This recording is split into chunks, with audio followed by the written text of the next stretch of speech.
ada sebuah pengajaran yang menyatakan bahwa kita tuh nggak boleh menginjak di dua perahu. Maksudnya Jadi nggak sekuler boleh di dan sekuler, nggak boleh di rohani. Oh, oke.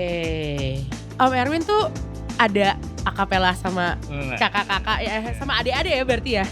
kakak satu, adik. Kakak satu, iya benar. Wow. Ada satu lagu di album pertama yang judulnya Kusadari. Kusadari itu teman-teman lagu yang dipakai Tuhan untuk aku akhirnya jadi orang Kristen.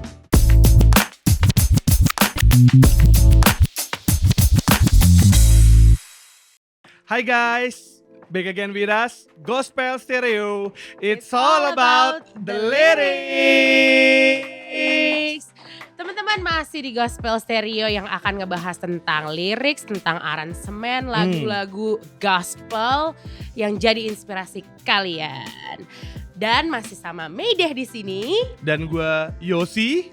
Dan hari ini kita kedatangan tamu, professional musician, terus arranger juga, terus composer juga, terus pemain keyboard juga. Wow, talentanya Terus, banyak ya, Mei. pokoknya banyak deh, banyak banget. Wow, Produser juga, aduh pokoknya seru banget deh. Dan pasti kita akan belajar banyak hal hari ini. Ada Om Erwin Badudu di sini. Yes. Thank you Om Erwin. Thank you. Udah bisa join di Gospel Stereo di siang hari ini. Thank you so much. Miki juga udah diundang. Thank you. Keren banget. Om Erwin, kan kita tahu nih ya latar belakang Om Erwin itu kan seorang arsitek. Tapi tadi kita gak menyebutkan arsitek teman-teman. Karena ternyata Om Erwin ini lebih banyak bekerja di bidang musik. Nah, boleh gak sih diceritain dari arsitek kan jauh tuh. Terus kok bisa tiba-tiba ke musik gitu Om? Oke, sebenarnya sih deket banget gitu. Oh, Karena deket gini, banget. waktu mau lulus SMA, cita-citanya pengen sekolah musik. Oh, oke. Sebelumnya memang udah main musik berarti ya? Udah ngeband-ngeband Oh, SMA, ngeband-ngeband. bahkan dari SMP gitu. Oh nice. Jadi, aduh pengennya kuliah musik sih, pengennya ke Berkeley gitu. Oh Amerika, iya wow, iya gitu. iya. Cuman ya kayaknya nggak mungkin deh kan dari bersaudara ada 9 orang. Oke. Masa mau minta sekolah di Amerika kayaknya nggak mungkin banget gitu. Oh. 9 orang tuh Om Erwin anak kedua. Oh masih banyak adiknya, makanya kayaknya lebih nggak mungkin lagi. Nggak, gitu Masih ada ya. 7 sisanya. Iya bener. Kayaknya keterlaluan gitu.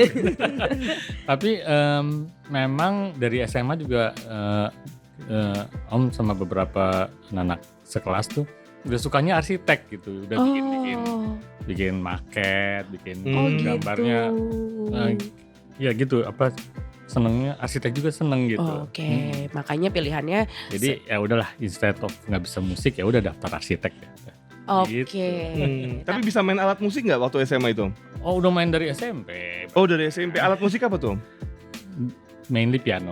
Oh mainly piano, oke. Terus jadi tapi pas kuliah arsitek itu berarti Om Erwin tetap main musik ya pas lagi Tetep. kuliah itu ya. Oke. Ada band ya kalau nggak salah waktu SMA? Ada juga, tapi banyak juga mulai rekaman-rekaman di Jakarta. Jadi kuliah sering ditinggal gitu. Oh iya, ini kayaknya ini ya aliran-aliran jangan sampai kuliah mengganggu bermusik. Betul. Jadi kalau dulu nih Bang, kita nih anak-anak musisi yang gak bisa cuman sekolah doang, kayak banyakan kegiatan musiknya, kita tuh selalu bilang jangan sampai kegiatan musik, jangan sampai sekolah mengganggu kegiatan musik kita gitu. Dan karena Balik ya. itu selesainya 8 tahun. Oh gitu. Mahasiswa abadi guys. Jadi ini sarjana muda udah mau DO. Sarjana udah mau DO juga tapi akhirnya lulus gitu. Nah, yang penting lulus teman-teman, jadi diselesain gitu kan. Tapi musiknya jalan terus. Jalan terus. Tapi ternyata Tuhan pakai Om Erwin di musiknya itu sendiri ya sekarang ya. Iya betul. Jadi memang abis kuliah tuh langsung di pikiran tuh pindah ke Jakarta. Oh, Kan kuliahnya di Bandung. Iya. Oh tinggal di Bandung waktu itu? Iya. Kuliah di Bandung, tinggal di Bandung juga Om Erwin? Lahir di Bandung, tinggal di Bandung. Oh oke, Oh, oke iya. orang tua di Bandung pada waktu itu ya? Oke, Iya. terus. Jadi abis kuliah selesai ITB, ya udah pokoknya langsung pengen pindah ke Jakarta gitu. Karena pengen main musik. Langsung. pengen berprofesi sebagai pemusik gitu. Waktu itu di Jakarta udah ada temen-temen atau ya udah random aja gitu, pokoknya pindah ke Jakarta mau main musik gitu? Enggak juga deh. Jadi waktu itu sebenarnya nggak langsung begitu juga karena sebenarnya cari kerja juga, dan di Jakarta ada yang rekrut masuk di biro arsitek. Oh oke. Jadi kerja dulu sebagai arsitek, tapi sambil juga nyari masuk band gitu, bikin band. Udah berkegiatan rekaman gitu. Oh udah berkegiatan rekaman. Tahun berapa tuh Om Erwin di Jakarta dan berkegiatan rekaman di sana waktu itu? Kalau berkegiatan rekamannya selama kuliah udah bolak-balik Jakarta Bandung. Oh makanya 8 tahun. Tapi ada manfaatnya. Jadi jangan sampai 8 tahun tapi nggak ada manfaatnya ya teman-teman. Jadi kan waktu kuliah tuh juga direkrut atau diajak masuk sebuah band namanya band Giant Step. Oh, Giant Step. Oke. Yang disebutnya band rock waktu itu. Walaupun gak rock rock amat sih. Selain itu ikut sama geng Hari Rusli gitu. Oh. Nah itu jadi Hari Rusli juga banyak rekaman di Jakarta. Giant Step juga. Waktu itu Om Erwin ikut session gitu nggak, main sama siapa gitu selain sama Hari Rusli atau Giant Step? Enggak, sama dua Giant Step aja. Di Giant Step bawain lagu-lagu sendiri berarti ya? Iya, ciptaan sendiri. Oke, nice. Awalnya nih Om, pengen, maksudnya bermusik kan dari kemarin, maksudnya dari SMP gitu ya. Terus dari Giant. Pertama main musik di sekolah minggu. Oh di sekolah minggu guys, pelayanan tuh ya? Udah pelayanan. Dari SMP tuh ya? SMP. Iya, pelayanan sejak dini guys. Iya, ternyata dari SMP kalau bisa pelayanan di sekolah minggu tuh juga akan dipakai Tuhan loh teman-teman. Jadi jangan meremehkan itu juga ya. Itu kecil tapi besar loh. Iya. Oh gitu. Terus kan kita tahu nih ya, Om Erwin tuh kan keyboardisnya VOG. Suka malu kalau ngomongin VOG. Kita kan tahu nih Om Erwin tuh adalah keyboardisnya VOG. Nah tergabung bersama dengan VOG tuh gimana sih? Nah ini lagi ceritanya seru lagi nih. Jadi waktu ya Kristen lah ya. Iya Kristen. Hidup sebagai orang Kristen gitu. Menikah dan ya bergereja. Tapi actually belum lahir baru sih sebenarnya. Oke. Nah suatu saat gimana ceritanya lupa ya. Oh iya, jadi waktu itu pernah mau bikin album rohani juga. Oke. Buat seorang pendeta dan worship terkenal juga saat ini, Baliar Kauntu. Oh oke. Nah jadi bikinlah album rohani itu Baliar Kauntu. Dan produsernya rupanya seorang yang punya pelayanan juga, punya punya cell group di rumah seperti itu punya.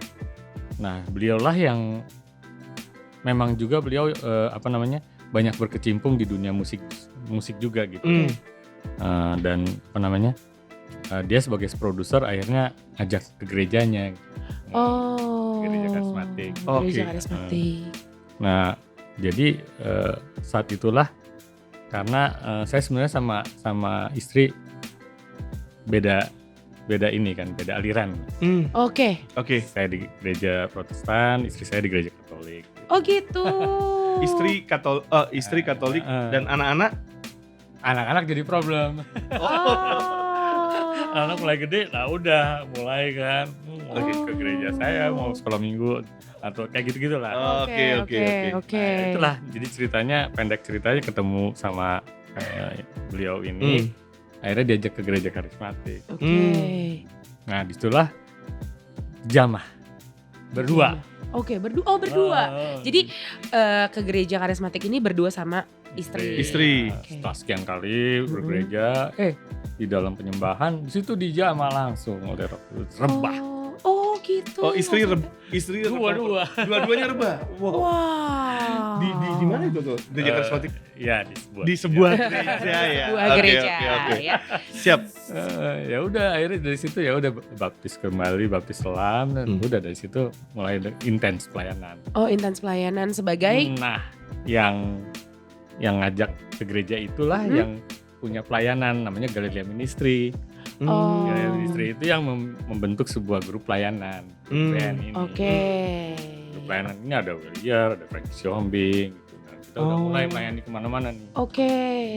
Dari situ baru ikutlah si VOG ini. Enggak, akhirnya setelah pelayanan itu mau lebih diperkuat grup ini untuk supaya bisa melayani kemana-mana, keliling-keliling, dan dibentuklah VOG ini. Oh gitu. VOG ini nih berapa orang Om aslinya? Berlima. Oke. Rangkir, Fiona Thais, Amos Cahyadi, Franky Siombing, sama Thomas gitar. Oke. Udah ya? 5 ya. Sejak tahun berapa itu ya VOG? 92 kalau nggak salah.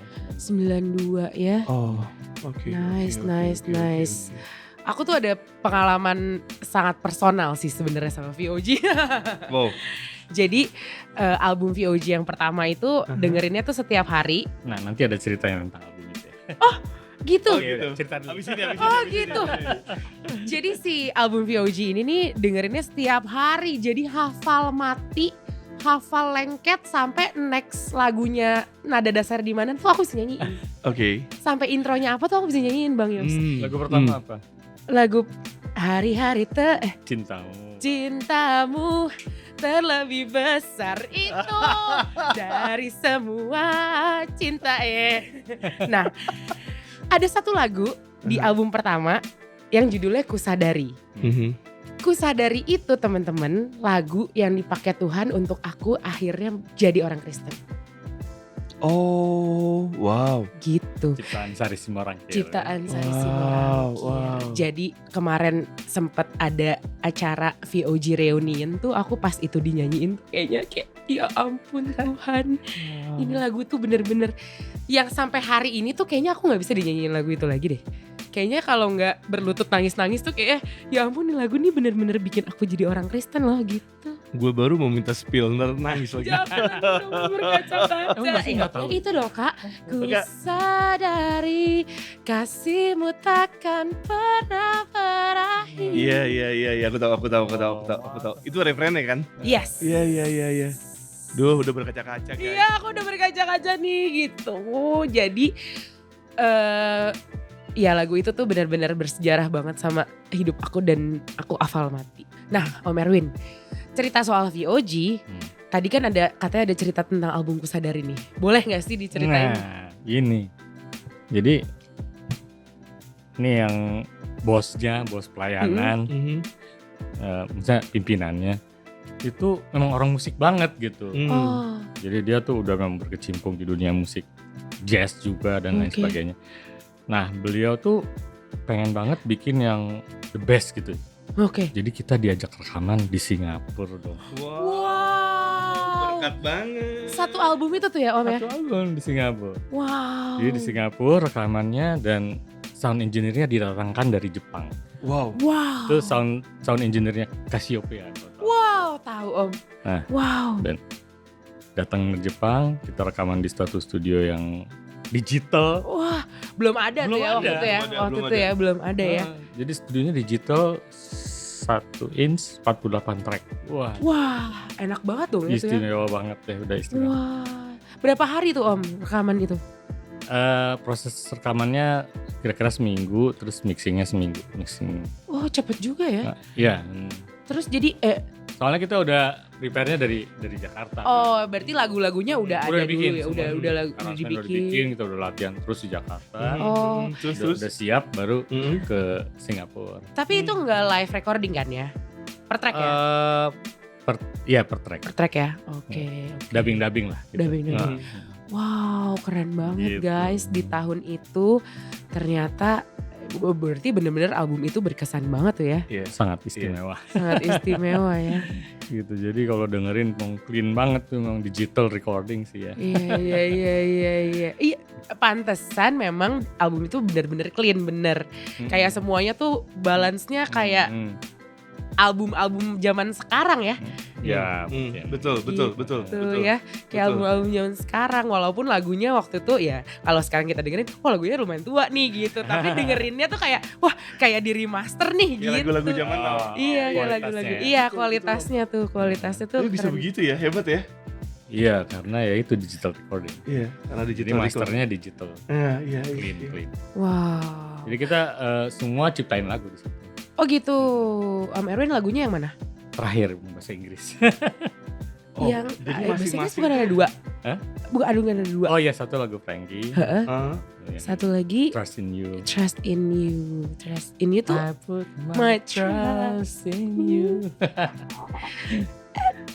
Ya, nanti gitu. jadi bubar kalau kita nyanyi. Mewek. Iya, mewek gitu.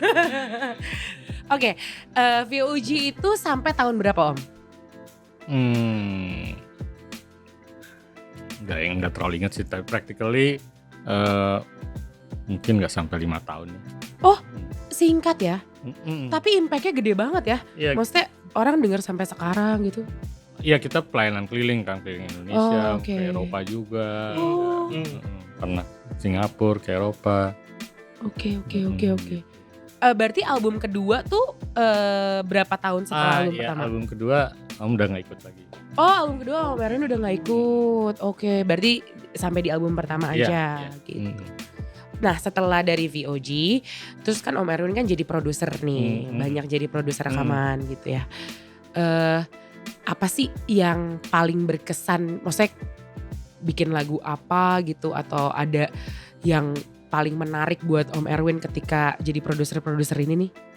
Nah gini ya, jadi ada sebuah cerita yang menarik dalam profesi sebagai pemusik, sebagai arranger, sebagai produser. Nah waktu itu lagi berkarir di musik sekuler kan. Oke. Bareng nih bersama-sama Adi MS, Edwin Gutawa, Binoto Kosin. Terus bikin ada di album yang sama, Lydia Imaniar dan sebagainya. Di album sekuler itu. Tapi waktu itu juga rekaman album Rohaninya di situ, di studio yang sama. Oke. Nah lagi berjalan seperti itu, mulai berkembang, udah mulai bikin musik film dan sebagainya. Nah tiba-tiba ada sebuah pengajaran yang menyatakan bahwa kita tuh nggak boleh menginjak di dua perahu. Oh, maksudnya Jadi sekuler nggak boleh di dan sekuler, rohani. nggak boleh di rohani. Oh, oke. Nah termakanlah aku dengan Oh gitu. pengajaran itu. Jadi meninggalkanlah musik sekuler gitu. Oh gitu. Jadi itu sejak kapan loh? Sejak tahun berapa? Akhirnya memutuskan untuk, karena inspirasi itu terus Bukan inspirasi. inspirasi lagi. Iya. Karena insight itu jadi memutuskan. Itu masih zaman-zaman sudah VOG kali ya. Zaman-zaman Oke. itu juga 90-an lah ya. Oh, oke. Ya udah akhirnya jadi berhentilah sebagai nggak meneruskan sebagai produser musik. Sekuler musik lagi. sekuler. Oke, jadi memutuskan untuk ke rohani. Rohani aja, Oke. Cuman akhirnya gini. Jadi zaman itu kan musik rohani itu ada style tertentu lah ya. Style tertentu yang dimana belum masuk ke style-style yang lebih modern yang kalau istilah zaman waktu itu CCM. CCM. CCM tuh CCM? Christian Contemporary Music. Christian Contemporary Music. Nah itu yang seperti sering dibicarain di sini ya, iya di Play. Jadi nggak boleh dibilang nggak ada tuh yang musik-musik kayak BBNCC kayak yang model-model yang seperti itu yang gospel seperti itu. Nah waktu itu udah bergerak udah di bidang, karena nggak kerja di musik sekuler lagi, jadi akhirnya bergerak di musik iklan, fokus di situ. Jadi bikin si musik iklan ini sendiri. Jadi emang lama di situ di jadi produser musik iklan. Karir di situ ya. Oke. Jadi udah nggak muncul lagi dengan produksi Sekulernya. Tapi kalau si iklan ini maksudnya jadi nggak termasuk sekuler gitu ya? Maksudnya kalau ya itu kan musik iklan kan ya. Ya beda cuman lagi iya ya. cuman Iya.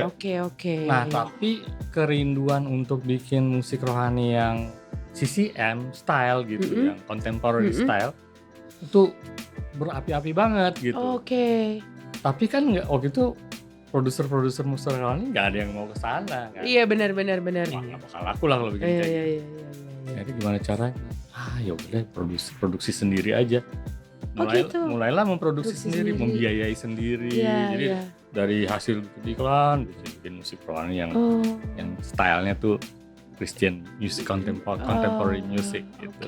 Oke. Itu ada ya nggak banyak sih karena kan harus biayain sendiri juga, betul. gitu ya, modalin sendiri. Betul. Dan saat itu ya nggak terlalu laku juga. Iya. Gitu. Karena pasarnya belum ke situ. Belum ada, belum kayak sekarang ini yang musik-musik rohani sekarang kan udah ngeband apa udah gitu ya. sangat bervariasi banget gitu. Seperti yang diimpikan zaman itu. Iya. Jadi memproduksi sendiri lah gitu. Oke. Produksi sendiri bikin. Salah satunya albumnya Jonathan Patiasina, ada Nindi Ellis. Nah, ya beberapa lah. Iya, bisa jadi ya berkat untuk mereka juga gitu loh. Iya. Memberkati mereka juga gitu loh atas lagu-lagu yang sudah ada gitu kan ya. Iya, jelas. Nah, ini menarik juga nih, Bang Yos. Kan tadi kan kerinduan untuk memproduksi Christian contemporary-nya itu kan sangat berapi-api gitu. Apa yang membuat Om Erwin berani selain karena berapi-api itu kayak bener-bener apa yang membuat Om Erwin tuh kayak oke, gue maju aja nih bikin sendiri, nggak apa-apa kok gitu. Kenapa sih Om? Ya itu karena gini kan selama bermusik itu selalu kan apa namanya yang didengerin tuh musik-musik rohani yang CCM-nya dari Amerika kan. Gitu. Jadi selalu kalau dan di sini belum banyak kok gitu ya. Iya. Jadi kalau ke Singapura tuh borong tuh pulang bawa berapa belas CD gitu. Oke. Kenapa sih nggak ada yang bikin kayak gitu gitu? Aduh. Itu inspirasi. Jadi rindu banget gitu, pengen ada kayak musik yang rohani yang gospel gitu contemporary ya, gitu. Contemporary.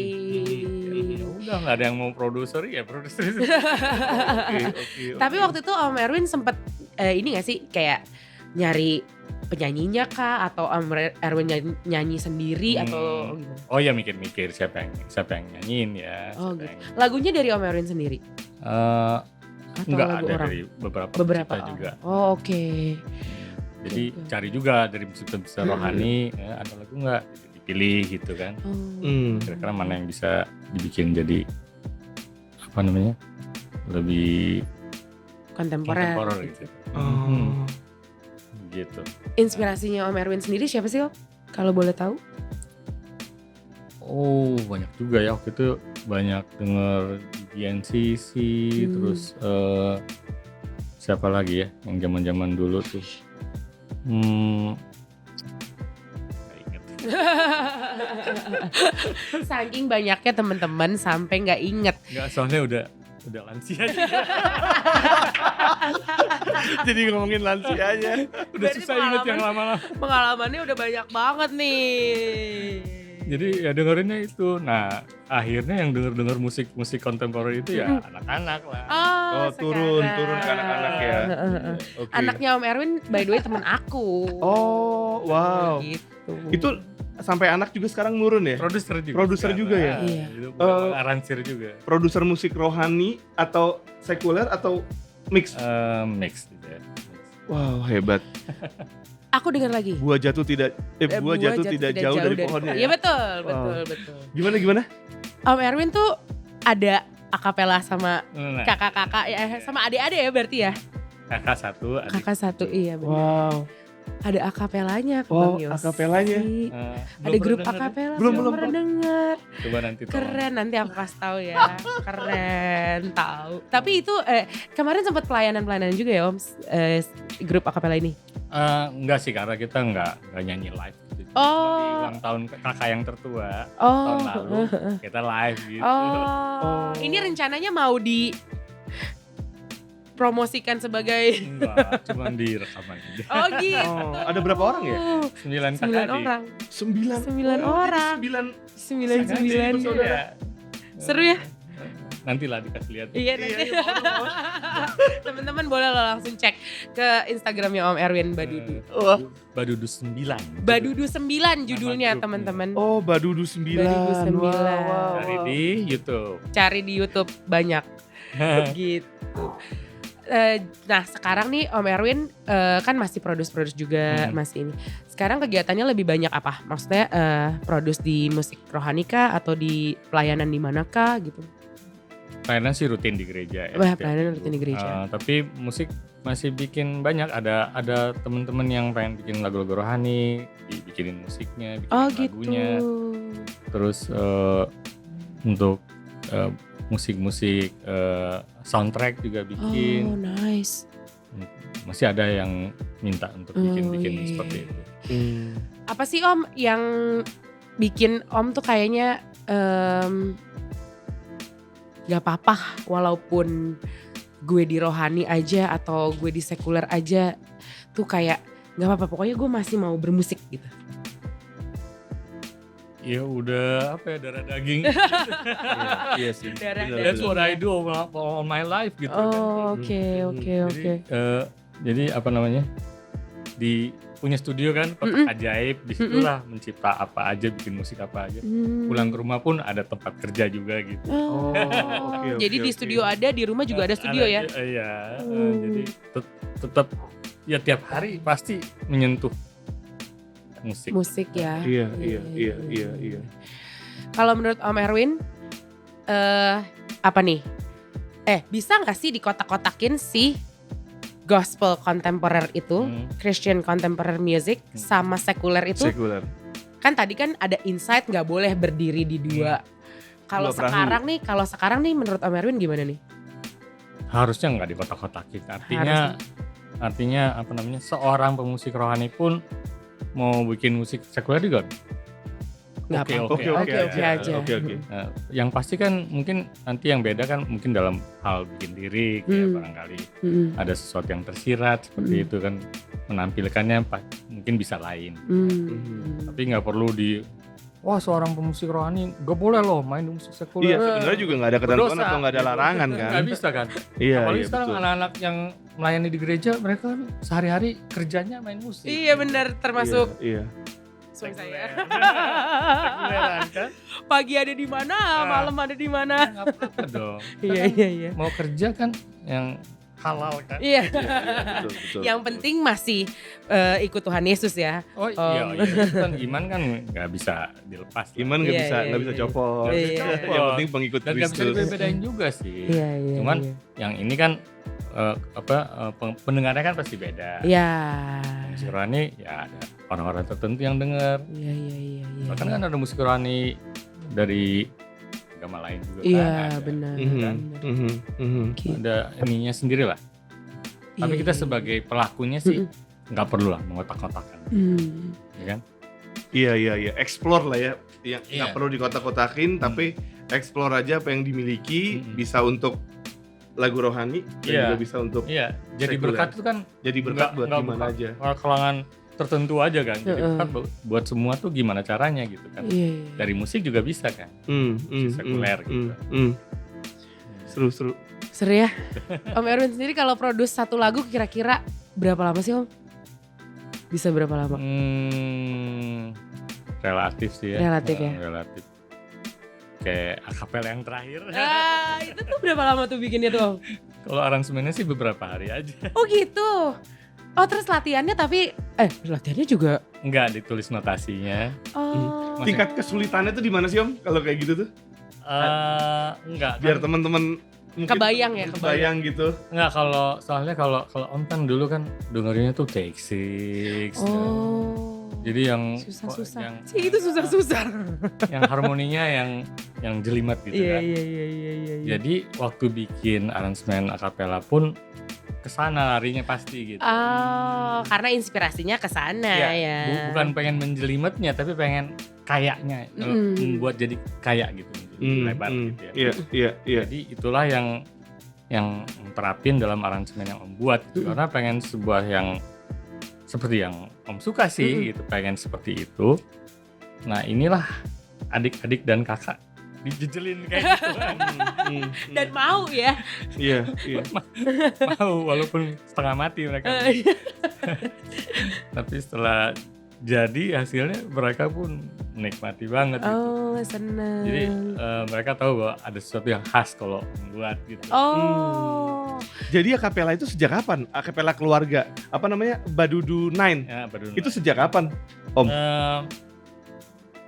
sebetulnya tuh yang membawa mama ke musik, yang membawa musik di keluarga tuh kan mama kan. Oke. Suka musik.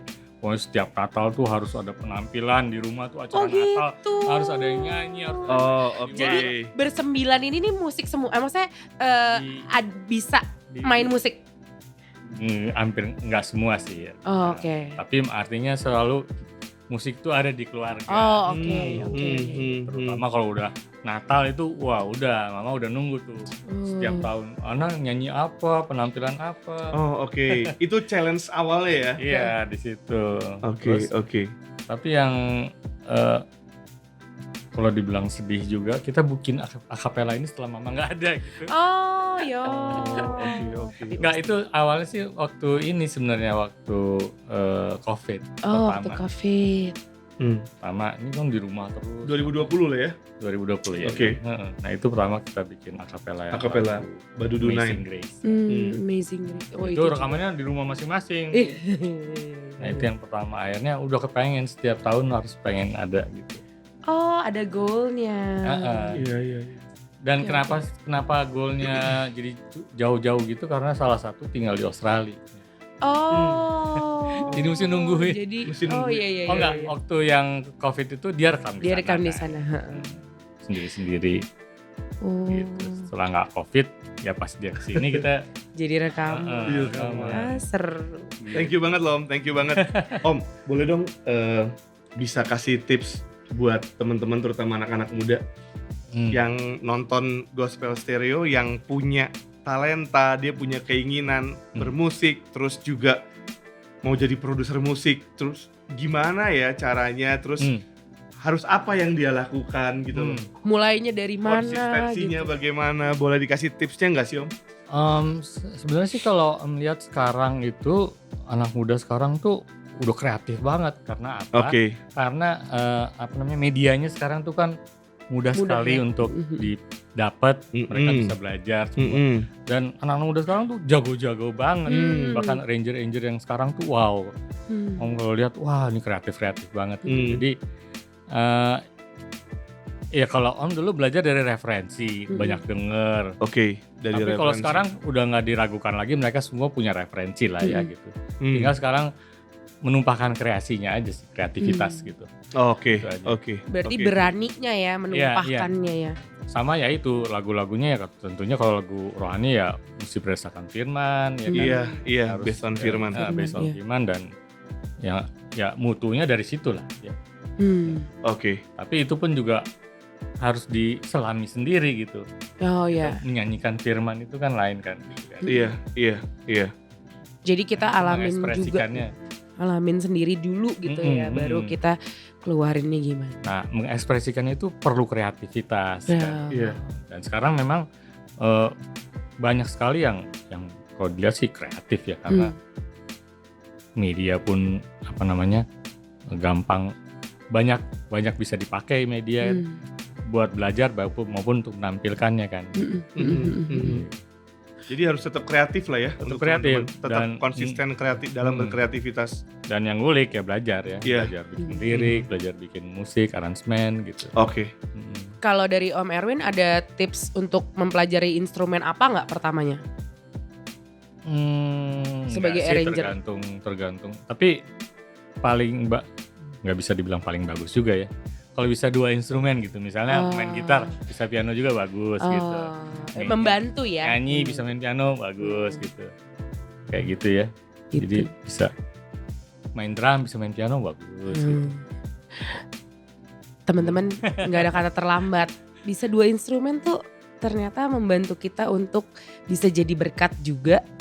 Bikin lagu, bikin aransemen, bikin macem-macem gitu. Jadi yang mau belajar sekarang mulai, karena semuanya hanya menumpahkan keberanian untuk menumpahkan kreativitas itu Iya, sendiri. betul banget. Thank you banget Om. Thank you banget Om Erwin. Senang banget bisa diundang ke podcast ini. Sama-sama, Semoga jadi berkat sama-sama. Kita juga buat seneng semua banget. yang mendengarnya. Iya, kita juga Sangat senang terinspirasi. Jangan lupa dengerin Badudu. banget. Iya. Siap Om. Jangan lupa dengerin Badudu 9, dengerin Badudu 9. Badudu 9. Badudu Jangan lupa 9. dengerin Badudu 9 karena itu aransemennya Om Erwin. Kalau teman-teman channel Badudu Family. di channel Badudu YouTube. Family. Kalau teman-teman mau belajar arranger juga bisa langsung tanya-tanya di Boleh. Instagram, di Ya, di IG boleh. di Instagram DM boleh, di di Instagramnya DM di Instagram. Erwin. Om Boleh, Erwin Badudu. Badudu. Silakan. Langsung tanya-tanya aja. Oke teman-teman, senang banget kita udah belajar banyak lagi hari ini tentang aransemen. Nextnya Yes. kita bakalan ketemu lagi sama yang lain lagi, narasumber yang keren-keren lagi. Masih ada aku di sini, Mayday. Dan gua Yosi. Jangan lupa di like, subscribe, comment, and share. Dan jangan lupa untuk kirim lagu kamu Oh, iya. untuk di Lomba Cipta Lagu Gospel. Dan nih langsung cek websitenya di bawah sini. Oke, kita ketemu lagi di next episode di Gospel Stereo. It's all about the lyrics.